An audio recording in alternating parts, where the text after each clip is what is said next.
नमस्कार दोस्तों, मैं नीरज जहांगीर स्वागत करता हूं आपका पाठशाला क्लासेस के इस YouTube प्लेटफॉर्म पर। आज के सेशन में हम पढ़ने वाले हैं कुछ महत्वपूर्ण योजनाएं, जिसमें फ्लैगशिप योजना भी शामिल है और अन्य योजना भी शामिल है जो कि एग्जाम में बार बार पूछी जा रही है।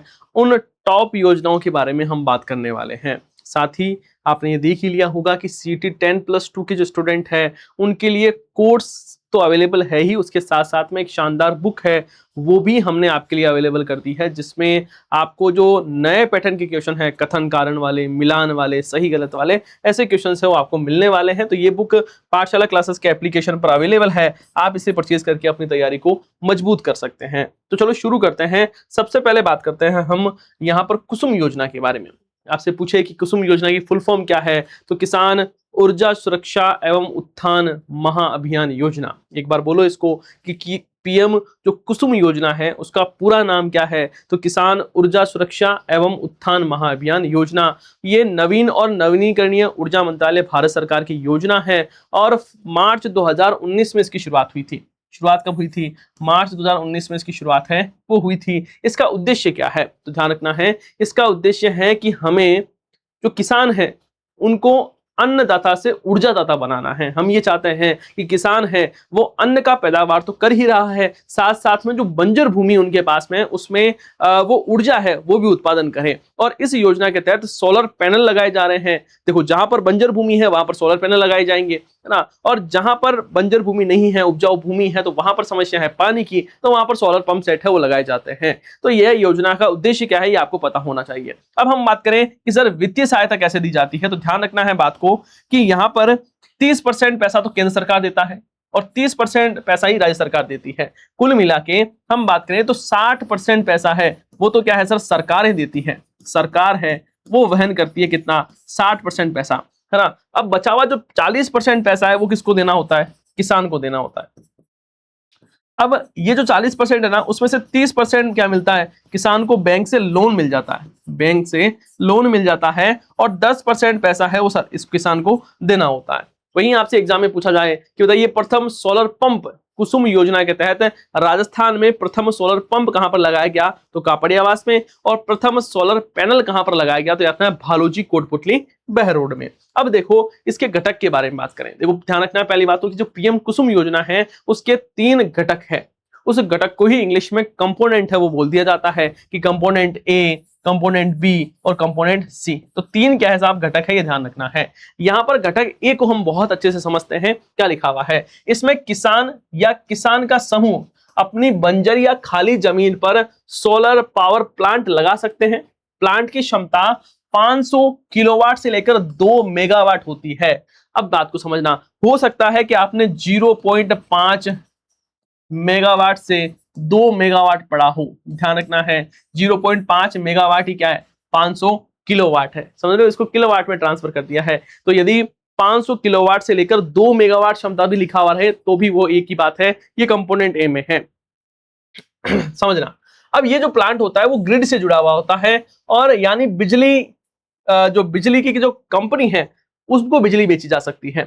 मेरी बात समझ पा रहे हो कि इसमें है क्या, यहां पर कहा जा रहा है कि जो कंपोनेंट ए है उसमें क्या होता है कि 0.5 मेगावाट से लेकर 2 मेगावाट क्षमता तक के सोलर प्लांट लगाए जाते हैं। और ये जो सोलर प्लांट है वो किससे जुड़े हुए होते हैं, ग्रिड से जुड़े होते हैं। कैसे, जैसे आपने आपके आसपास में आपके घरों पर यदि सोलर पैनल लगा हुआ है तो आपने देखा होगा कि जो सोलर पैनल है उसमें से जो बिजली बनती है वो सीधा घर में यूज में नहीं आती, वो बिजली किसके पास में जाती है, वो सर जो ग्रिड से जुड़ जाती है सीधी, और जो बिजली कंपनियां हैं उनके पास में बिजली चली जाती है और वो आपको पैसा है वो देती है। समझ गए। सेम ऐसा ही क्या होगा कि बिजली है वो किसके पास में चली जाएगी, बिजली कंपनी के पास में चली जाएगी। अब देखो जमीन कहां पर होनी चाहिए, जैसे ऐसा नहीं होगा कि कहीं पर भी आप ये लगा सकते हो, ऐसा नहीं होगा। ये कहां पर लगेगा, तो 33/11 वाला जो सब स्टेशन है उसके 5 किलोमीटर की परिधि में ही होना चाहिए। मतलब 5 किलोमीटर की रेडियस में ही वो क्या होना चाहिए, आपके पास में ये 33/11 वाला सब स्टेशन होना चाहिए, वहीं पर ही ये प्लांट है वो लगेगा। इसमें किसानों को हर महीने बिजली बेचकर अच्छी कमाई कर सकते हैं, है ना। पंचायत, सहकारी समितियां, किसान उत्पादक संगठन या फिर जल उपभोक्ता संघ है वो भी इसमें हिस्सा है वो ले सकता है। वहीं बात करें कि ये जो घटक है वो खास तौर पर उन किसानों के लिए फायदेमंद है जिनके पास में बंजर भूमि की उपलब्धता ज्यादा है, जिनके पास में खेती वाली जमीन कम है और बंजर भूमि ज्यादा है, वो उनके लिए यहाँ पर ये फायदेमंद है, वो रहती है। वहीं बात करें राजस्थान में, राजस्थान नवीकरणीय ऊर्जा निगम लिमिटेड जो है जो ये पीएम कुसुम योजना है उसका घटक ए को लागू करने की जिम्मेदारी है वो दी गई है। आपसे पूछे कि साहब बताइए, राजस्थान नवीकरणीय ऊर्जा निगम लिमिटेड है, ये कथन में लिखा हुआ रहेगा कि राजस्थान नवीकरणीय ऊर्जा निगम लिमिटेड RRECL है, वो कुसुम योजना के घटक ए का क्रियान्वयन है वो कर रहा है, तो ये कथन है वो बिल्कुल सही होगा। आगे बात करते हैं घटक बी के बारे में। घटक बी में क्या लिखा हुआ है, ये सबसे लोकप्रिय हिस्सा है, इसमें किसानों को स्टैंड अलोन का मतलब होता है, स्टैंड का मतलब होता है खड़ा होना, अलोन का मतलब है अकेला खड़ा होना, मतलब बिल्कुल दूर दराज क्षेत्र है जहां पर ना आदमी की जात है, ना सिर्फ एक बढ़िया एक खेत है जहां पर पानी की उपलब्धता तो है लेकिन वहां पर पंप नहीं लगा हुआ, तो ऐसे क्षेत्र में स्टैंड अलोन सोलर पंप लगवाने में मदद है वो मिलती है किस घटक बी में। ये पंप बिजली ग्रिड से नहीं जुड़े होते हैं, सीधे सूरज की रोशनी से चलते हैं। अब पंप सेट क्या होता है, वैसे सबको पता ही है पंप सेट क्या होता है, लेकिन फिर भी मैं आपको बता दूं पंप सेट किसे कहा जाता है ना। आपको क्लियर तो दिख रहा है ना, कई बार क्या होता है कि फोकस सेट नहीं हो पाता और उसकी वजह से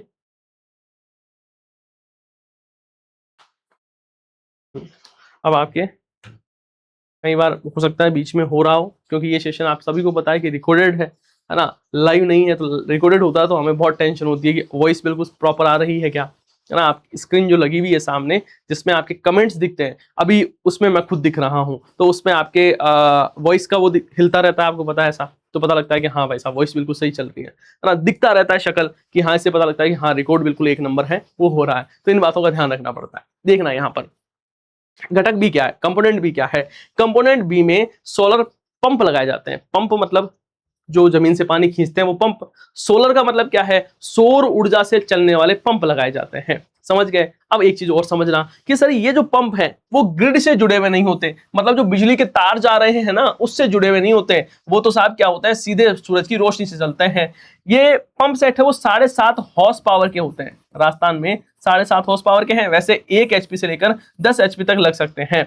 खासकर इन इलाके में फायदेमंद है जहां पर बिजली नहीं होती है। भाई बहुत सारे ऐसे इलाके हैं जहां पर बिजली की उपलब्धता नहीं है, उससे किसान परेशान होते हैं, या फिर बिजली है वो रात को मिलती है और रात को फिर किसानों को परेशान होना पड़ता है। हमारे आसपास क्षेत्र में भी पहले ये, अब तो थोड़ा ठीक है बिजली आ रही है, लेकिन पहले रात में बिजली आती थी तो सर्दियों के दिन में भी यदि पानी खोलना होता था तो रात को ही खोलना पड़ता था। तो यहाँ पर डीजल पंप चलाने के किसानों की जो प्राथमिकता है वो मिलेगी, मतलब जो डीजल पंप चला रहे हैं उनको सबसे पहले प्राथमिकता दी जाएगी कि आप डीजल पंप मत चलाओ, आपके चलाओ सोलर वाला चलाओ। साथ ही सरकार ने 14 लाख से ज्यादा ऐसे पंप लगाने का टारगेट है वो भी रखा है, ये भी ध्यान रखना है। आगे बात करते हैं घटक सी, जो कंपोनेंट सी है वो क्या कहता है। देखो घटक ए समझ में आ गई आपको। घटक ए में क्या होता है कि सर 0.5 मेगावाट या 500 हम बात करें किलोवाट से लेकर 2 मेगावाट क्षमता तक के सोलर पैनल है वो लगाए जाते हैं घटक ए में। घटक बी कहता है कि यहाँ पर पंप सेट लगते हैं। पंप सेट भी कौन से, जो सौर ऊर्जा से चलते हैं। फिर बात करते हैं घटक सी। अब घटक सी कहता है कि मान लो पहले से कोई पंप सेट लगे हुए हैं और ग्रिड से जुड़ा हुआ है, समझ रहे हो, बिजली के तारों से चलता है ना, बिजली आती है तब वो पंप सेट चल जाता है, बिजली गई तो पंप सेट भी है ना आराम से बैठ जाता है। तो उस पंप सेट को सोलर से जोड़ना, मतलब सोलराइजेशन करना, ये क्या होता है, घटक सी होता है। इसमें पहले से ग्रिड से जुड़े कृषि पंप सेट को सोलर बनाया जाता है। 2 तरीके हैं, या तो व्यक्तिगत पंप सोलराइजेशन होता है ना, इसमें किसान का पुराना पंप सोलर पैनल से जोड़ दिया जाता है। भाई एक तो क्या तरीका है कि मान लो कोई किसान है एक्स नाम का, उसके पास में गए, वो कहता है देखो ये पंप है, ये ग्रिड से जुड़ा हुआ है, कि उसको क्या ग्रिड के तार हटा, यहाँ पर एक सोलर पैनल लगा दिया जाता है, चिपका दिया जाता है और उससे ये क्या हो जाता है, सोलराइजेशन है उसका हो जाता है। एक तो तरीका ये हो गया। एक होता है फीडर लेवल सोलराइजेशन। इसमें क्या होता है कि पूरे इलाके के पंप के लिए एक बड़ा सा सोलर प्लांट लगा दिया जाता है और वहां से सबको बिजली सप्लाई है वो कर दी जाती है। यहाँ पर ध्यान रखना है कि 35 लाख ग्रिड कनेक्टेड पंपों को सोलर बनाना है, सोलराइजेशन करना है, वो लक्ष्य रखा गया है। और इससे किसानों को बिजली बिल शून्य हो जाता है और दिन में ज्यादा पानी है वो मिल पाता है, जिससे किसानों को रात को परेशान होना नहीं पड़ता। तो ये बात आपको ध्यान रखनी है। फिर यहाँ पर और बात करते हैं सर, देखो ये आपकी जो सूजस इकोनॉमिक सर्वे है, सूजस इकोनॉमिक सर्वे, बजट, इतना सब कुछ पढ़ा दिया आपको कि दिन भर यही दिमाग में चलता है। तो यहाँ पर ध्यान रखना है कि जो इकोनॉमिक सर्वे है, आर्थिक समीक्षा, उसमें ये देखो लिखा हुआ है और इस चीज को बहुत ध्यान से समझने का प्रयास है वो करना है। राजस्थान सरकार और MNIE पीएम कुसुम योजना और सौर ऊर्जा के माध्यम से कृषि ऊर्जा तक पहुंच में सुधार है वो किया गया है। ऑफ ग्रिड पंप और ग्रिड कनेक्टेड प्लांट से किसानों को सपोर्ट है वो मिल रहा है। अब यहां पर देखना, हम चरण 1 किसका, कंपोनेंट ए के बारे में बात कर रहे हैं और एक कंपोनेंट सी है, उन दोनों के बारे में बात कर रहे हैं ना। कंपोनेंट ए सबसे ज्यादा इंपॉर्टेंट है, समझना। यहां पर क्या लिखा हुआ है कि इसका जो चरण 1 है, पहला चरण है, उसके बारे में समझना कि पहले चरण में 33/11 केवी के निकट 47 सब स्टेशन है वो स्थित है। कितने? 33/11 के जो निकट 47 सब स्टेशन स्थापित है। आगे लिखा हुआ है चरण 2 में, चरण 2 में लिखा हुआ है 1000 मेगावाट संशोधित किया गया, डिस्कॉम को ट्रांसफर किया गया और जिसमें RERC टैरिफ है वो कितना है?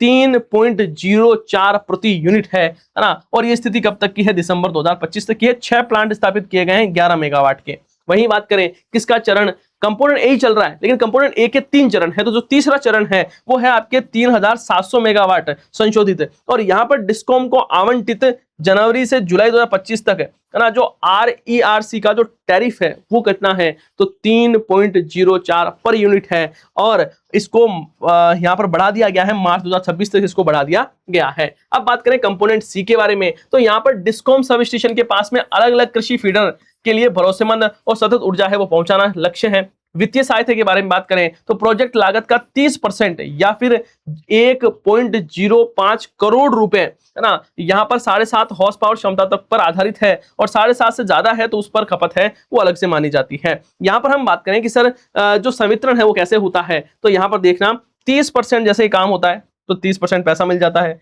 आगे का 30% काम होता है तो 75% जो 30% पैसा है, देखो समझना बात को भाई, 30% काम हुआ तो 30% पैसा है वो मिल गया।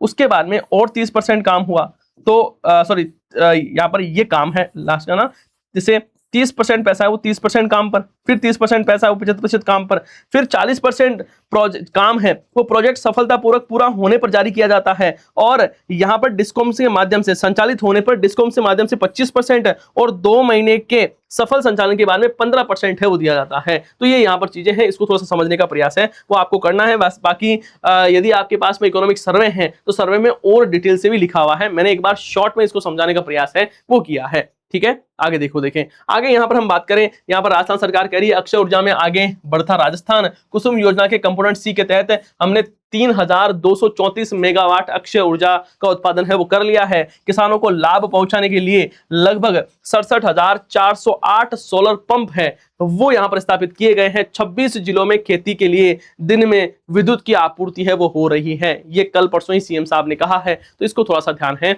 वो रखना है। ठीक है, इस चीज को समझना है। फिर हम यहां पर आगे बात करते हैं, आगे बात करें लाडो प्रोत्साहन योजना के बारे में। राजस्थान सरकार की एक अहम योजना है जो कि एग्जाम में बार बार पूछी जा रही है, ध्यान रखना है। इसकी घोषणा कब हुई थी? तो 8 फरवरी को इसकी घोषणा हुई थी। 8 फरवरी को राजस्थान सरकार में जो भजन लाल सरकार बनी और भजन लाल सरकार पहली बार, इनके जो वित्त मंत्री है दिया कुमारी जी, उनके द्वारा लेखानुदान पेश किया गया। क्या पेश किया गया?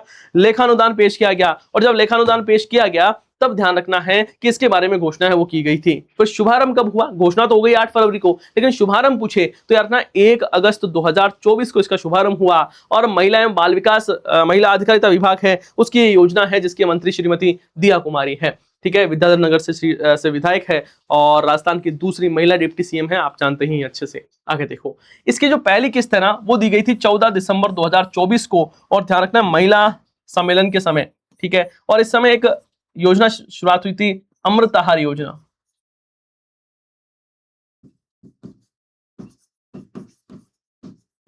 अमृत आहार योजना की शुरुआत है वो हुई थी।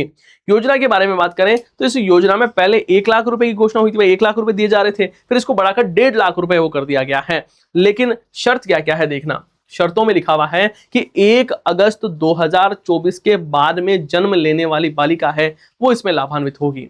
साथ ही जो बच्चा हो रहा है ना उसकी जो माँ है वो मूल रूप से राजस्थान की होनी चाहिए, यदि बाहर की है तो उसका फायदा है वो नहीं मिलेगा, ये ध्यान रखना है, मूल रूप से राजस्थान की होनी चाहिए। फिर उसके बाद में क्या है कि जो बच्चे का जन्म हो रहा है ना वो या तो फिर गवर्नमेंट हॉस्पिटल में हो तब कोई दिक्कत नहीं है। यदि प्राइवेट हॉस्पिटल में बच्चे का जन्म हो रहा है तो वो जननी सुरक्षा योजना के तहत वो जो प्राइवेट हॉस्पिटल है वो अधिकृत है, वो होना चाहिए, ये बात समझना है, ठीक है। और बच्चे का जन्म 1 अगस्त 2024 के बाद में होना चाहिए, ये तो मस्ट है ना। ये सारी बातें हैं वो ध्यान रखनी है, ठीक है। यहाँ तक आपको सारी चीज समझ में आएगी। 7 किस्तों में दिए जाते हैं, आगे हम किस्तें हैं वो देखने वाले हैं। 7 किस्तों में 1.5 लाख रुपए दिए जाते हैं। और ठीक है साहब, बाकी उद्देश्य देख लो कि महिलाओं को प्रारंभ से ही समुचित शिक्षा आपको देना है, संबल प्रदान करना है, महिलाओं के लिए जो नकारात्मक सोच है समाज में उसे हमें समाप्त है वो करनी है, राजकीय चिकित्सालय में जन्म होना चाहिए, ये सारी बातें मैंने बता दी। अब देखो ये इंपॉर्टेंट है कि प्रोत्साहन राशि है वो कैसे कैसे मिलती है। जब जन्म होता है तब 2500 रुपए मिलते हैं, उसके बाद में टीका लगता है तो फिर 2500 रुपए। टीका कब लगता है? 1 साल पूर्ण होने पर टीका लगता है, उस समय 2500 रुपए। जन्म हुआ 2500 रुपए दे दिए, उसके बाद में 1 साल का टीका लगा फिर 2500 रुपए दे दिए। फिर पहली कक्षा में एडमिशन लेने पर 4000 रुपए दिए जाते हैं। पहली कक्षा में एडमिशन लेने पर कितने? 4000 रुपए। 6 क्लास में एडमिशन होने पर 5000 रुपए, 1000 रुपए कम दिया जाता है, समझ लेना भाई। 6000 6 क्लास में 6000 देने चाहिए थे, है ना, तो लेकिन कम दिया जाता है, 1000 रुपए 5000 रुपए दे देते हैं। 10वीं क्लास में आने पर 10,000 नहीं 11,000 रुपए मिलते हैं। और 12वीं क्लास में आने पर 25,000 रुपए दिए जाते हैं। और स्नातक में प्रवेश लेने पर ध्यान रखना है, स्नातक होने पर नहीं भाई। आपने फर्स्ट ईयर में जैसे ही एडमिशन लोगे, 21 वर्ष की आपकी आयु पूर्ण हो जाएगी, तब आपको 1 लाख रुपए हैं वो दिए जाएंगे। इसमें भी एक चीज बहुत ही इंपॉर्टेंट है, यहां पर देखो, ये आपका इकोनॉमिक सर्वे है ना, वहां पर मैं आपको हमेशा बोलता हूं कि कोई भी योजना यदि आपको पढ़नी है, कोई भी नीति आपको पढ़नी है, आप हमेशा इकोनॉमिक सर्वे है उसको देखा करो, क्योंकि क्वेश्चंस इकोनॉमिक सर्वे से ही बनाए जाते हैं, क्योंकि ये सरकार का एक ऑथेंटिक सोर्स होता है। अब इस चीज को समझना यहाँ पर क्या लिखा हुआ है। बाकी सारी चीजें नॉर्मल है कि 1 अगस्त 2024 को बालिकाओं के जन्म के प्रति सकारात्मक दृष्टिकोण को बढ़ावा देने और उनके सर्वांगीण विकास समर्थन प्रदान करने के उद्देश्य से इस योजना का क्रियान्वयन है वो किया जा रहा है। इसका उद्देश्य लैंगिक भेदभाव को कम करना है ना, शिक्षा व स्वास्थ्य के सुधार करना है, मातृ व शिशु मृत्यु दर को कम करना है। ये सारी चीजें बेसिक है, इसमें कोई बड़े बदलाव नहीं है। इस योजना में 1.5 लाख रुपए दिए जा रहे हैं, 7 किस्तों में दिए जा रहे हैं। अब देखना, ये सबसे ज्यादा इंपॉर्टेंट लाइन है कि जिसमें 6 किस्तें हैं ना, वो तो माता पिता या अभिभावक के खाते में डाले जाते हैं। 6 किस्तें, कौन सी किस्तें? जन्म से लेकर 12वीं क्लास तक जब लड़की रहेगी, जब 50,000 रुपए जब लड़की को दे दिए जाएंगे, ये तो उसके अभिभावक या उसके माता पिता है उनके खाते में जाएंगे। लेकिन जो लास्ट वाली 1 लाख रुपए की जो किस्त है ना, जो 1 लाख रुपए की किस्त है, वो किसके खाते में जाएगी? देखना कि यहां पर लिखा हुआ है कि 7वीं किस्त सीधे बालिका के बैंक खाते में जमा की जाएगी। मतलब जो लास्ट में 1 लाख रुपए की राशि मिलती है 21 वर्ष की आयु पूर्ण होने पर, वो बालिका के खाते में जाने वाली है। ये बात जरूर ध्यान रखना है। अब सर ये इतनी छोटी छोटी बातें पूछी जाती है क्या? अरे क्या होता है, कथन कारण में पूछ लिया जाता है। जैसे मान लो लिखा कि निम्नलिखित में से कौन सा कथन लाडो प्रोत्साहन योजना के संदर्भ में सही है, वहां पर आपको एक कथन दे दिया कि इस योजना के अंतर्गत 1.5 लाख रुपए 7 किस्तें में दिए जाते हैं और बालिका के माता पिता या अभिभावक के खाते में जमा करवाए जाते हैं। कथन हो गया गलत। आप कहोगे सर ऐसी क्या सारी चीजें सही है, इसमें तो कोई गलत ही नहीं है। गलत है, क्योंकि 6 किस्तें ही क्या जमा होती है? अभिभावक की जमा होती है। एक जो 7वीं किस्त है वो उस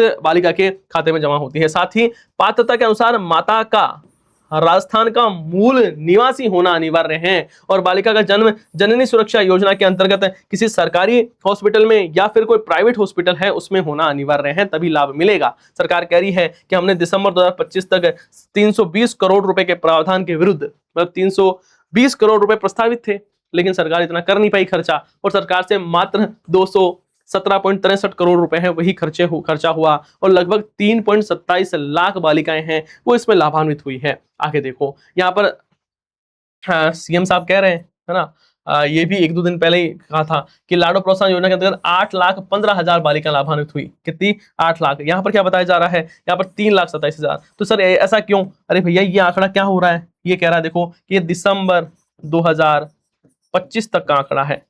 ये कब का आंकड़ा है? दिसंबर 2025 तक का आंकड़ा, इकोनॉमिक सर्वे का आंकड़ा है। ये सरकार लेटेस्ट बार बार बदलती रहती है, ये आंकड़ा है। इसमें कुछ चीजें ये भी देखना, प्रधानमंत्री मातृ वंदना योजना के अंतर्गत गर्भवती दिव्यांग महिलाओं को सहायता के रूप में 10,000 रुपए मिलते हैं, आप सभी को पता ही है ना। और 72,000 महिलाएं इससे लाभान्वित हो गई है। ये आप सबको पता होगा कि प्रधानमंत्री मातृ वंदना योजना है जिसमें दिव्यांग गर्भवती महिला है ना, उसमें राजस्थान सरकार देती है। राजस्थान सरकार 10,000 रुपए देती है, बाकी सबको 1,500 रुपए राजस्थान सरकार अतिरिक्त देती है, मतलब 6,500 रुपए हैं वो बाकी सबको मिलते हैं। महिला सुरक्षा को प्राथमिकता देते हुए 600 कालिका पेट्रोलिंग यूनिट का गठन किया गया, ये मैंने आपको करंट में पढ़ाया भी था। और प्रतिभावान छात्राओं को 45,348 स्कूटी और 13.81 लाख से अधिक साइकिल वितरित की गई है। लेकिन सरकार ने अब कह दिया है कि हम स्कूटी नहीं देंगे, स्कूटी नहीं देंगे। तो क्या देंगे सर? 70,000 रुपए का एक वाउचर दे देंगे, 70,000 रुपए का एक वाउचर दे देंगे। उससे लड़की चाहे तो स्कूटी खरीदे और या फिर मेकअप का सामान, उसकी इच्छा है। ठीक है, आगे बात करते हैं मुख्यमंत्री जल स्वावलंबन अभियान 2.0। अब 2.0 से पहले अपन यहां पर इसकी जो पहले वाली योजना है उसके बारे में बात करते हैं। यह है मुख्यमंत्री जल स्वावलंबन अभियान। शुरुआत कब हुई थी? 27 जनवरी 2016 को इसकी शुरुआत हुई थी और उस समय राजस्थान में सीएम थे वसुंधरा राजे सिंधिया। उनके द्वारा झालावाड़, जो कि उनका गृह जिला है, के गर्दाना खेड़ी गांव में इस अभियान की शुरुआत की गई थी। इसका जो फोकस है वो है कोर वाटर्स कॉन्सेप्ट, है ना, सॉरी 4 वाटर कॉन्सेप्ट है, जिसमें हमें क्या करना है? कैचमेंट जो वाटर है उसका उपचार करना है, मौजूदा जल है उसका संचयन करना है, उचित उपयोग करना है और गैर कार्यात्मक जल संचयन संरचनाएं हैं उसका नवीनीकरण है वो हमें करना है। नई जल संचयन जो संरचनाएं हैं उसका हमें निर्माण करना है। ठीक है, अब देखो हम बात करते हैं यहाँ पर 2.0 के बारे में। इसकी शुरुआत कब हुई? तो बीच में कांग्रेस की सरकार आ गई थी, सरकार ने बंद कर दी क्योंकि बीजेपी की योजना थी। फिर यहाँ पर बजनलाल सरकार आई तो फिर से शुरुआत की, और शुरुआत कब हुई? 18 फरवरी 2024 को। दिसंबर में सरकार बनी और फरवरी में सरकार ने वापस इस योजना को जीवित कर दिया। पंचायत राज विभाग की योजना है, मंत्री मदन दिलावर जी है, आप सब जानते ही हो। अब इसमें देखना है, टारगेट बहुत बार एग्जाम में पूछा जाता है। टारगेट क्या है कि 349 जो पंचायत समितियां हैं, कितनी?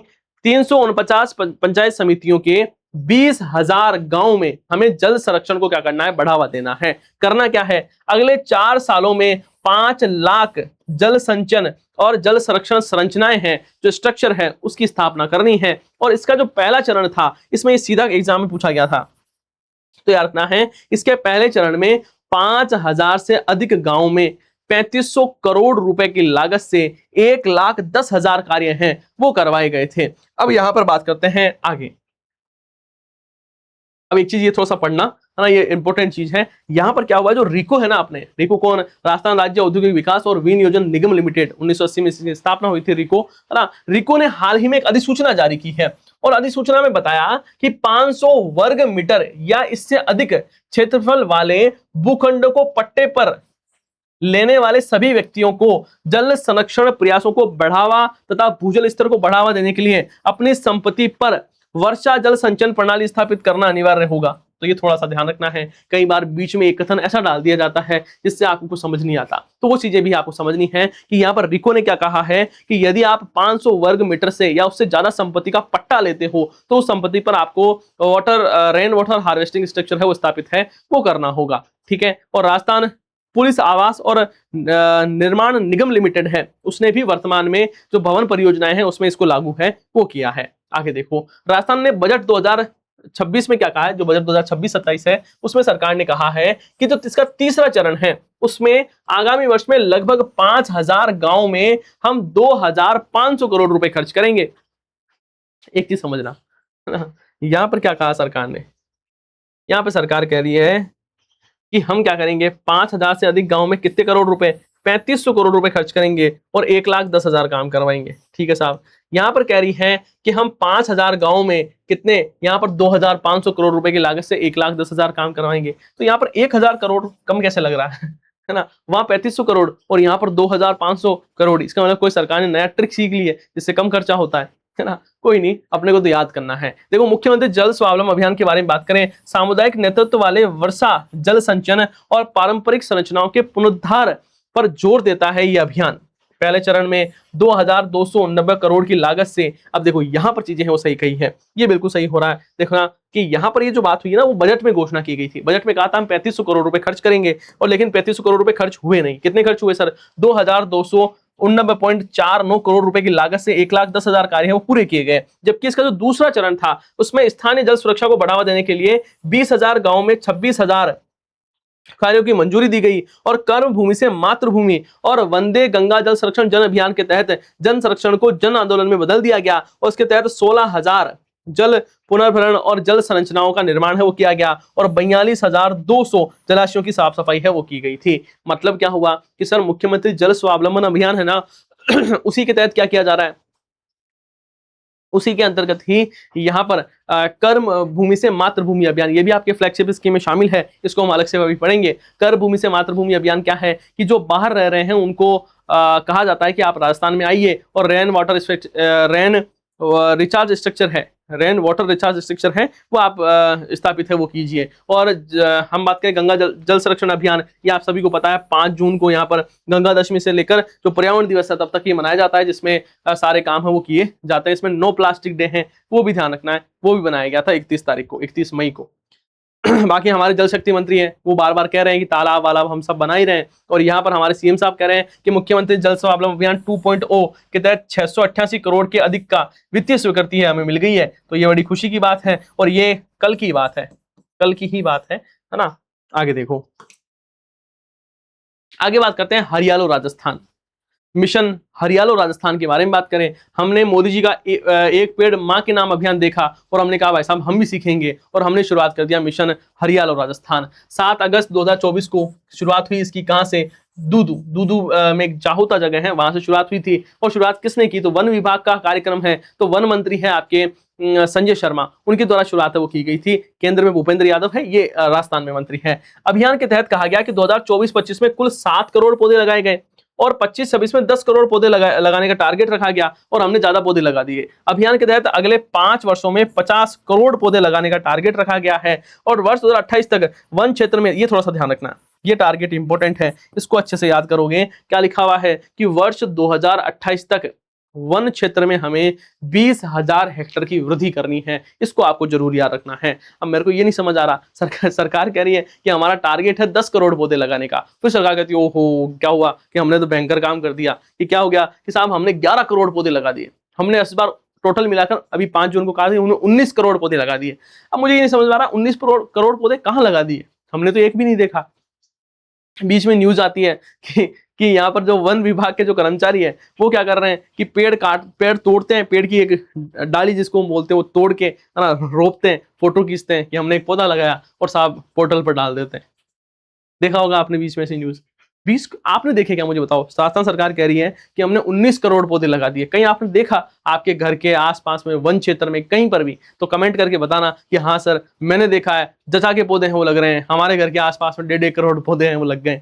मैंने तो नहीं देखे, इसलिए मैं कह रहा हूँ। बस बाकी हो सकता है कि मेरे संज्ञा मतलब मुझे नहीं पता होगा और सरकार लगा रही होगी, वन विभाग लगा रहा होगा, है ना। देखो देखे वैसे बड़े अधिकारी हैं हमारे परिवार में वन विभाग में, उनसे पूछूंगा देखिए कहीं आप तो चुपके से तो नहीं लगा रहे हो पौधे, है ना। बाकी हमने तो नहीं देखे।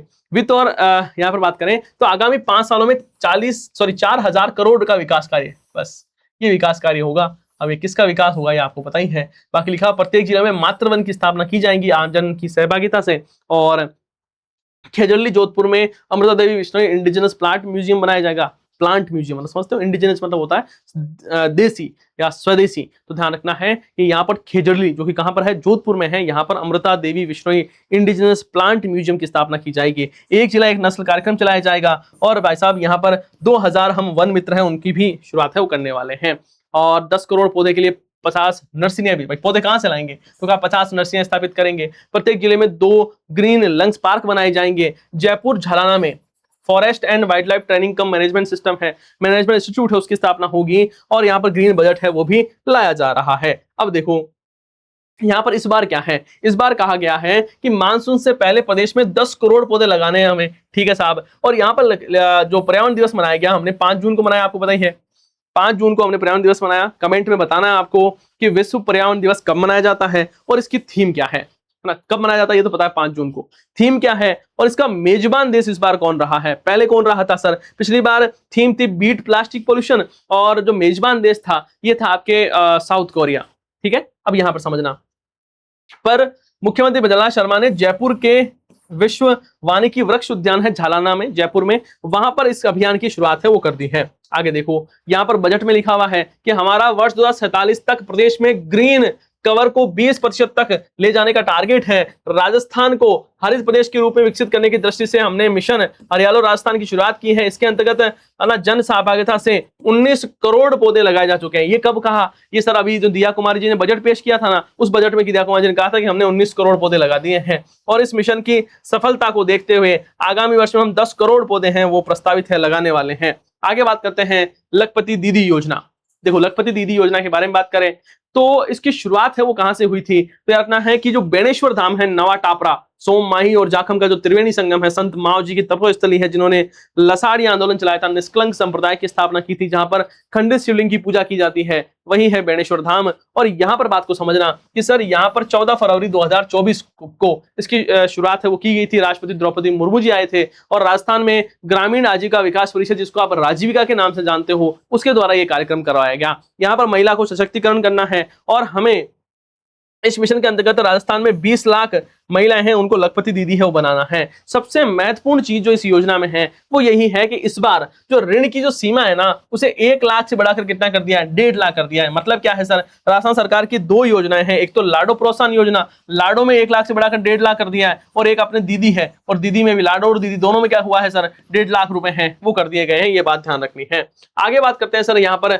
मुख्यमंत्री आयुष्मान आरोग्य योजना, जिसको आप माँ योजना के नाम से जानते हो, इसकी जो शुरुआत है वो हुई थी 1 मई 2021 को। गहलोत सरकार ने इसकी शुरुआत की थी। मुख्यमंत्री चिरंजीवी स्वास्थ्य बीमा योजना इसका नाम है। फिर यहाँ पर भजन लाल जी ने क्या करा कि फरवरी में, दिसंबर में सरकार बनी थी, फरवरी में सारी योजनाओं के नाम बदलने थे इनके।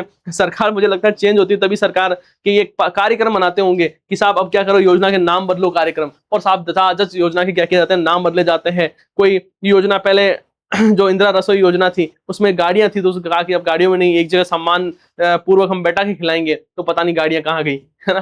तो यहाँ पर ध्यान रखना है कि मुख्यमंत्री चिरंजीवी स्वास्थ्य बीमा योजना की शुरुआत हुई थी 1 मई 2021 को, और ये जो योजना शुरुआत हुई थी इसका नाम बदल दिया गया 19 फरवरी 2024 को। और नाम क्या रख दिया गया सर, माँ योजना नाम कर दिया गया। माँ का मतलब है मुख्यमंत्री आयुष्मान आरोग्य योजना। इसमें प्रत्येक परिवार को 25 लाख रुपए तक का कैशलेस बीमा है वो प्रदान होता है। और यहाँ पर ध्यान रखना है कि जो मरीज है उनके भर्ती होने के 5 दिन पहले और 15 दिन बाद का समस्त खर्चा इस योजना के अंतर्गत वहन किया जाता है। इसमें पात्रता क्या क्या है देखें तो, राष्ट्रीय खाद्य सुरक्षा में सम्मिलित परिवार है उनको कोई पैसा नहीं देना, है ना। सामाजिक आर्थिक जाति जनगणना में चिन्हित जो परिवार है उनको कोई दिक्कत वाली बात नहीं है। छोटे और सीमांत किसान हैं उनको कोई पैसा नहीं देना। संविदा कर्मी है, कोविड-19 के अनुग्रह योजना के लाभार्थी है, वरिष्ठ नागरिक है जिनकी आयु 70 वर्ष या उससे अधिक है, तो उनको तो साहब कोई दिक्कत वाली बात नहीं है, वो तो सारे पात्र हैं।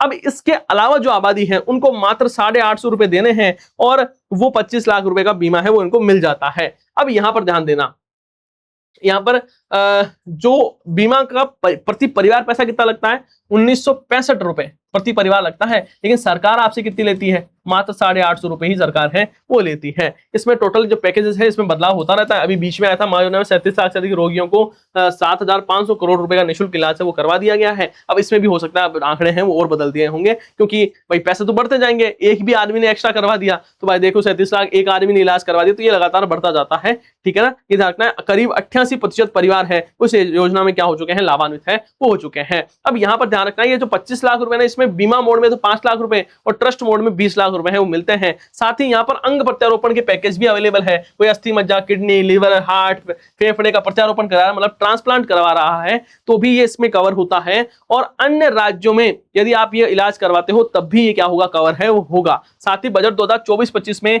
कैंसर के 73 डे केयर पैकेज है उनको भी इसमें एड ऑन है वो कर दिया गया था। अब हम बात करते हैं एक और योजना जिसका नाम है पीएम विश्वकर्मा योजना। कौन सी योजना है, पीएम विश्वकर्मा योजना है। और यहां पर हम बात करें 17 सितंबर को, जिस दिन हम एमएसएमई डे मनाते हैं, मोदी जी का बर्थडे होता है, उसी दिन इसकी शुरुआत है वो की गई थी। उद्योग विभाग भारत सरकार ने इसकी शुरुआत की। जो एमएसएमई है, सूक्ष्म लघु और मध्यम उद्यम मंत्रालय है, उसके द्वारा ये योजना का संचालन किया जाता है और 27-28 तक ये योजना है उसकी अवधि है। अब इसमें होता क्या है, इसमें 18 प्रकार के ट्रेड है वो शामिल है, मतलब लोहार, सुनार, मिट्टी का काम करने वाले, दर्जी, कुमार, मोची, मिस्त्री, टोकरी बनाने वाला, खिलौने बनाने वाला, सबको शामिल किया गया है। 18 प्रकार की श्रेणियां हैं उनको शामिल किया गया है। अब उनमें होता क्या, देखो पहली पात्रता देखें, 18 वर्ष से अधिक आयु के कारीगर और शिल्पकार हैं वो इसमें लाभान्वित होते हैं, मतलब वो पात्र हैं। असंगठित क्षेत्र के हाथ से और औजार से काम करने वाले लोग हैं वो पात्र हैं। पिछले 5 वर्षों में केंद्र या राज्य सरकार की क्रेडिट आधारित जो योजना है उसमें, जैसे मान लो प्रधानमंत्री स्वनिधि योजना है, मुद्रा योजना है, उसमें यदि उन्होंने लाभ नहीं लिया है तब वो पात्र होंगे। अब मान लो किसी आदमी ने 2 महीने पहले पीएम स्वनिधि योजना से फायदा लिया है तो फिर उसको तो कैसे योजना का लाभ मिलेगा, तो उसको नहीं मिलेगा, तो ध्यान रखना है। दूसरी बात, फायदा मिलता क्या है, 5 दिन का एक बेसिक प्रोटेक्शन होगा, 15 दिन का एक कौशल उन्नयन प्रशिक्षण होगा और प्रशिक्षण के दौरान 500 रुपए भत्ता है वो मिलता रहेगा, जिससे खर्चा चलता रहे। आधुनिक उपकरण खरीदने के लिए 15,000 रुपए दिए जाएंगे, मतलब टूल किट खरीदने के लिए 15,000 रुपए का ई वाउचर है वो दिया जाएगा, ई वाउचर है वो दिया जाएगा। आगे बात करें, पहली किस्त 1 लाख रुपए, दूसरी किस्त 2 लाख रुपए है ना, वो दी जाएगी और यहाँ पर 5% ब्याज दर से चीजें हैं वो होने वाली है। वैसे राजस्थान सरकार यहाँ पर सब्सिडी भी देती है 2% की। आगे बात करते हैं पीएम किसान सम्मान निधि योजना। शुरुआत कब हुई थी? फरवरी 2019 में इसकी शुरुआत हुई थी और भूमि धारक किसानों को वित्तीय आवश्यकताओं को पूरा करने के लिए योजना की शुरुआत है वो की गई है और प्रतिवर्ष 6,000 रुपए की वित्तीय सहायता डीबीटी के माध्यम से है वो दी जाती है। कितने हजार रुपए? 6,000 रुपए। लेकिन सरकार ने कहा कि हम 3,000 रुपए अतिरिक्त देने वाले हैं। 3,000 रुपए। देखो ये कौन सी योजना है? पीएम किसान सम्मान निधि योजना है। समझना बात की गहराई को। ये क्या है? पीएम किसान सम्मान निधि मतलब क्या है? केंद्र सरकार देती है। तो केंद्र सरकार जो है, केंद्र सरकार 6,000 रुपए देती है। ठीक है। राजस्थान सरकार ने कहा कि टेंशन लेने की बात नहीं है ना, आप राजस्थान से हो, आप मुस्कुराइए तो हम 3,000 रुपए आपको अतिरिक्त देंगे। मतलब राजस्थान में रहने वाले किसान को कितने रुपए? 9,000 रुपए हैं वो मिलते हैं। कितने रुपए? 9,000 रुपए मिलते हैं। यहाँ पर देखो सीएम साहब कह ही रहे हैं, प्रधानमंत्री जी के नेतृत्व में किसानों के सम्मान और सशक्तिकरण की दिशा में ऐतिहासिक कार्य हुए हैं। पीएम किसान सम्मान निधि के तहत 6,000 की राशि 3,000 रुपए जोड़कर समझ रहे हो, 6,000 रुपए की राशि ऊपर से आती है, हम 3,000 रुपए जोड़ देते हैं और 9,000 रुपए की राशि है वो मिलती है। और कहा कि साल 2026-27 में कृषि बजट में 1,19,408 करोड़ रुपए का प्रावधान किया गया। ये थोड़ा सा ध्यान रखना, कितना? 1,19,408 करोड़ रुपए का प्रावधान किया गया है, जो कि राज्य की जीडीपी का बहुत इंपॉर्टेंट आंकड़ा है। कितना है? कृषि में ध्यान रखना है, कृषि में जीडीपी का कितना? जीएसडीपी है ये, है ना, GSDP state gross domestic product है, इसमें साहब 55% हिस्सा है वो है। तो ये बड़ी चीज है, इसको ध्यान रखना है अपने को। आगे बात करते हैं पीएम सूर्यघर मुफ्त बिजली योजना। अहम योजना है ना। 13 फरवरी को शुरुआत हुई थी। ये 13 फरवरी 2024 को किसने शुरुआत की थी? मोदी जी ने। कहा था कि हम 300 यूनिट तक मुफ्त बिजली है वो प्रदान करने वाले हैं, 1 करोड़ घरों को रोशन कर देंगे। लगभग 75,000 करोड़ रुपए का इसमें खर्च आने वाला है और 1 किलोवाट क्षमता वाले सोलर पैनल पर अभी आप जो जितने भी आप सोलर पैनल देखते हो आपके घर के आसपास में, वो इसी योजना के तहत लगे हुए हैं और इसमें अधिकतम 78,000 रुपए की सब्सिडी मिलती है। 2 किलोवाट में 60,000 की और 3 किलोवाट में 78,000 रुपए की सब्सिडी है वो दी जाती है। और यहाँ पर देखो बजट में क्या कहा गया? बजट में कहा गया 2024-25 वाले पीएम सूर्यघर मुफ्त बिजली योजना के अंतर्गत प्रत्येक जिले में आदर्श सौर ग्राम बनाया जाना प्रस्तावित है। प्रत्येक गांव में 2 मेगावाट क्षमता तक के डिसेंट्रलाइज सोलर पावर प्लांट है वो लगाए जाएंगे। इसके लिए 40% अनुदान दिया जाना है। बिजली से वंचित रहे 2,08,000 से अधिक घरों को हम आगे आने वाले 2 साल है ना, उसमें घरेलू कनेक्शन है वो उपलब्ध करवाने वाले हैं। अब एक और योजना है जिस योजना का नाम है Rajasthan home stay paying guest house योजना। हाल ही में फर्स्ट ग्रेड का एग्जाम हुआ था और उसमें ये योजना पूछ ली गई थी, तो अपने को तो साहब याद करनी ही करनी है, कोई इसके अलावा उपाय है नहीं अपने पास में। देखो 21 फरवरी 2026 को इसकी शुरुआत हुई। ईज ऑफ डूइंग बिजनेस और ईज ऑफ लिविंग को बढ़ावा देना है ना, कि साहब काम करने को आसान बनाना है और रहने को आसान बनाना है। ठीक है। पर्यटन विकास करना है, ग्रामीण आय में वृद्धि, स्वरोजगार और महिला उद्यमिता को प्रोत्साहन है वो देना है। ये देखो राजस्थान में होम स्टे या पेइंग गेस्ट योजना है क्या, पहले तो ये समझते हैं। जैसे मान लो कि राजस्थान में कोई घूमने के लिए आया है, वो राजस्थान में बढ़िया से घूमना चाहता है, वो कैसे घूमेगा? आप यही कहोगे कि सर वो राजस्थान में वैसे घूमेगा कि साहब जाएगा यहाँ पर जयपुर में, आएगा जयपुर में किसी होटल में रहेगा, फिर होटल से निकलेगा, सुबह जाएगा सर ताज में अपने हवा महल है उसको देखेगा और हवा महल के सामने एक रिजोर्ट है सर, उसमें फोटो क्लिक करेगा और फिर अपलोड करेगा। अब ये कोई घूमने का सही तरीका नहीं है। आप कैसे पता लगाओगे राजस्थान की संस्कृति क्या है, राजस्थान की परंपरा को कैसे पता लगाओगे? कभी भी पता नहीं लगा सकते। तो यदि आपको राजस्थान को घूमना है, राजस्थान को देखना है, तो आप राजस्थान की ग्रामीण अर्थव्यवस्था है उसको आपको देखना होगा। ग्रामीण अर्थव्यवस्था, ग्रामीण संस्कृति, ग्रामीण परिवेश, ग्रामीण की जो आम चीजें हैं उसको आपको देखना होगा। मतलब सर कि मतलब एक अंग्रेज आए, है ना, अंग्रेज आकर सीधा जाए साहब मेरे गांव में, है ना, मेरे गांव में आए, आराम से सुबह सोए खाट पर, सुबह नहीं रात को खाट पर सोए आराम से, सुबह उठे बढ़िया से छाछ राबड़ी पिए, फिर है ना दोपहर में बढ़िया से जो बाजरे की रोटी होती है उसको दही में चूर के खाए प्याज के साथ में, और फिर रात को बाटी खाए और फिर आराम से मस्त रहे, बातें करें, घूमे, फिरे, देखे अपनी चीजें, तब इसका मतलब क्या हुआ कि हाँ सर, इसका मतलब यही पर्यटन है। भाई राजस्थान की संस्कृति आप तभी देखोगे जब आप आम लोगों का जीवन देख पाओगे। आप खुद सोच लो कि आपके घर पे जो बाटी बनती है ना, ये एक्चुअल जो बाटी है, आप किसी भी होटल में ऐसी बाटी नहीं बन सकती जो आपके घर में बनती है। ये श्योर बात है। आप कहीं पर भी जाके खा लेना, आपके घर पे जो बाटी बनती है, मेरे घर पे जो बाटी बनती है, वो बाटी आपको कहीं पर नहीं देखने को मिलेगी, क्योंकि हमने उसको इतना मॉडर्नाइजेशन कर दिया है। अब ये मुझे बताओ, गुलाब का चूरमा, ये कोई चूरमा होता है क्या? है ना, कोई बता देता उसे चूरमे के अंदर सूजी डाल दी जाती है, चूरमे के अंदर उसका नारियल, नारियल देखने के लिए नहीं था राजस्थान में, है ना, यहाँ पर बेरू जी के चढ़ाने के लिए नारियल नहीं थे, और हम कह रहे साहब उसमें हमारे नारियल डालते हैं। तो ये चीजें बिल्कुल नहीं है। हमारा जो बाजरा है, जैसे उसका बाजरे का जो चूरमा होता है, वो ऑथेंटिक हमारा फूड है, जिसको मिलेट्स कहा जाता है, जिसको मोदी जी श्री अन्न कहते हैं। G7 की जब समिट होती है तब मोदी जी बाजरे का चूरमा लेकर जाते हैं, तो बावड़े थोड़ी है मोदी जी, है ना, समझते हो कुछ ना कुछ है उसमें, तभी तो बाजरे को इतना प्रमोट किया जा रहा है। तो ये बात ध्यान रखनी है। तो यहाँ पर जो ऐसे लोग हैं जो ये चाहते हैं कि हम राजस्थान की संस्कृति देखना चाहते हैं, उनके लिए Rajasthan home stay paying guest योजना है, जिसमें क्या होगा कि एक आपका मान लो घर है, आपके घर में लोग रहते हैं 3 जने, और आपके घर में 10 कमरे हैं। अब आप ये चाहते हो कि साहब गांव में रह रहे हैं, 10 कमरों का करें ही क्या? अब यहाँ तो ऐसा तो है नहीं किराए दे दे, जब आप किराया भी नहीं दे सकते उसको, है ना, और किसी काम में आ नहीं रहा वो, ठीक है साहब, यहाँ पर कबूतर हैं, वो घूमते रहते हैं, कबूतर अंडे देते हैं, ऐसा ही काम है। तब आपके आपके सरकार आपसे कहेगी कि साहब एक काम करो, आप राजस्थान होम स्टे योजना के तहत अपना पंजीकरण करवा लो। इससे क्या होगा, कोई भी फॉरेनर यदि घूमने आता है, कोई भी देसी या विदेशी पर्यटक आता है, तो हम सजेस्ट करेंगे कि आप उस गांव में जाइए, वहां पर आपके लिए एक सुविधा होगी, वहां पर आप कुछ नहीं करना, वो आदमी आए, उसको अपने साथ में खाना खिलाना है, सुबह उसके साथ में उठना है, अपने काम पर लेकर जाना है, सारी चीजें दिखानी है उसको, यही काम है। अब समझना इसको। अब यहाँ पर योजना आपको अच्छे समझ में आएगी। राजस्थान सरकार की ये पहल है होम स्टे में सिल्वर। एक तो क्या है साहब, 2 श्रेणियां बनाई गई है। एग्जाम में यही पूछा गया था कि कितनी श्रेणियां हैं साहब, 2 श्रेणियां हैं। एक तो है गोल्ड, है ना, एक तो गोल्ड श्रेणी है जिसमें 2000 रुपए पर डे का, जो पर नाइट जो होती है, मतलब जो 24 घंटे मान सकते हो, वैसे 24 घंटे होते नहीं है, उससे कम ही होते हैं। तो ये आपको क्या होता है, 1 स्टे का, मान लो आप 1 स्टे का गोल्ड में 2000 रुपए और सिल्वर में आप 1000 रुपए लोगे, है ना। लेकिन आपको सारे रेगुलेशन मानने होंगे। कैसे? लाइसेंस प्रक्रिया है, वो सरकार कहती है कि हमने क्या किया, सिस्टम थोड़ा आसान कर दिया है, हमने लाइसेंस प्रक्रिया को बिल्कुल आसान कर दिया, जिससे आपको परेशान नहीं होना होगा। सिंगल विंडो सिस्टम हमने कर दिया, एक ही जगह आपको सारे लाइसेंस मिल जाएंगे, डॉक्यूमेंटेशन ज्यादा नहीं चाहिए होंगे। उसके साथ ही देखना, एक बार इसको बाद में देखेंगे, डिजिटल और समयबद्ध पंजीकरण होगा, और पूर्णतः ऑनलाइन आवेदन प्रक्रिया है वो हो गई है, आप ऑनलाइन करा सकते हो, कहीं आपको ऑफिस में जाकर भटकना नहीं है।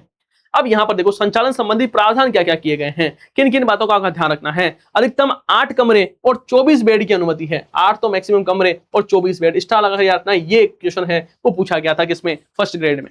एक कथन तो कौन सा था, ये गोल्ड वाला, ये कथन, और एक कथन कौन सा था, ये वाला कथन था। ठीक है, आगे लिखा है स्वामी और परिवार को अनिवार्य निवास की शर्त है, उसको समाप्त कर दिया। ये क्या है, पहले ऐसा था कि यदि आप होम स्टे प्रोवाइड करवा रहे हो तो आपका खुद का वहीं रहना जरूरी है। सरकार ने कहा अब किसी कोई भी आवश्यकता नहीं है, आप खुद दूसरी जगह रह सकते हो। दूसरी बात, स्वामी जो है मतलब मालिक है उसका, वो लीजधारी या नियुक्त केयर टेकर द्वारा संचालित कर सकता है। पहले ऐसा था कि भैया आपको खुद को ही काम करना है, भाई होम स्टे तभी होगा, आपको खुद को ही काम करना है। लेकिन सरकार कह रही है कोई दिक्कत वाली बात नहीं है, आप किसी दूसरे घर में रह रहे हो तो भी कोई इश्यू नहीं है, आपने यदि लीज पर दे दिया है तो भी कोई दिक्कत नहीं है, यदि आप किसी केयर टेकर से संचालित करवा रहे हो, मतलब किसी को दे दिया कि भाई आप संचालित करना है, या फिर आपने कुछ नौकर रख रखे हैं, तो कोई दिक्कत वाली बात नहीं है। आगे क्या, प्रत्येक कमरे में अटैच बाथरूम शौचालय होना चाहिए, तभी यहाँ पर पंजीकरण होगा, है ना। प्रत्येक कमरे में अटैच बाथरूम होना चाहिए, पर्याप्त जल और विद्युत की आपूर्ति होनी चाहिए, वेंटिलेशन होनी चाहिए, मतलब अच्छी से हवा आती रहे, अग्नि सुरक्षा के मानकों का आपको ध्यान रखना है, पार्किंग और कचरा निस्तारण की व्यवस्था आपके पास में होनी चाहिए। विदेशी यदि पर्यटक आ रहे हैं तो उनका आपके पास में संबंधित सूचना है वो आपको प्राधिकारी को देना है, अनिवार्य होगा। और जो अतिथि पंजिका होती है, अतिथि पंजिका मतलब समझते हो, हाँ, गेस्ट जो लिस्ट होती है, जो आप देखोगे कहीं आप होटल में गए हो तो वहां पर जाते ही पूछता है, हाँ साहब आधार कार्ड लाओ, फिर आपके नाम वाम लिखता है, कहाँ से आए हो, कहाँ को जाओगे, है ना। तो ये सारी बातें पूछी जाती है। तो कम से कम 7 वर्ष तक, ये 7 वर्ष तक आपको उस पंजिका है उसको सुरक्षित रखना है। ऐसा नहीं कि आप कल को तपलो गर्मियों में, नहीं, इसको क्या करना है, सुरक्षित है वो आपको रखना होगा। अब देखना यहाँ पर क्या लिखा हुआ है, 8 कमरे और 24 बेड की सीमा के साथ में Rajasthan home stay paying guest योजना है, उसकी शुरुआत है वो की गई है। तो ये सारी बातें आपको ध्यान रखनी है। यहां तक हमारा आज का ये जो सेशन है वो हो जाता है कंप्लीट। आपको बताना है कि क्लास कैसी लगी है। बाकी मैं आपको फिर से बता दूं कि ये सीटी 10+2 के जो कैंडिडेट है, जो स्टूडेंट हैं, उनके लिए ये शानदार 5000 से ज्यादा वस्तुनिष्ठ क्वेश्चन है इसमें, उसकी शानदार एक्सप्लेनेशन आपको मिलने वाली है। तो ये बुक हर एक स्टूडेंट के पास में जरूर होनी चाहिए जो कि एक सीरियस तैयारी है वो कर रहा है। यदि आपको ये वीडियो अच्छी लगी है तो इसको लाइक करना है और आपके सभी साथियों के साथ में सेशन को शेयर जरूर करना है। आप सभी का बहुत बहुत धन्यवाद। हम मिलते हैं नेक्स्ट सेशन में। जय हिंद, जय भारत।